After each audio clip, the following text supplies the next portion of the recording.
How to save pictures on Snapchat without them knowing. Hello everyone, I am Bishaka and welcome to our channel. I will take you through the step-by-step process on how to save pictures on Snapchat without them knowing. Now, let's get right into the tutorial. Firstly, go ahead and open the Snapchat application on your device and make sure you are signed in.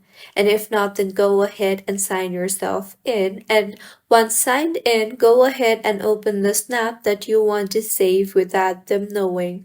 Once you have opened the snap or the picture, enable airplane mode on your device while the picture or the snap is still open. Now go ahead and take the screenshot of the image and further close the image. As you can see in the chat section here, the user has not received the notification regarding the screenshot anywhere. So go ahead and disable airplane mode now, and this is how you can save pictures on Snapchat without them knowing.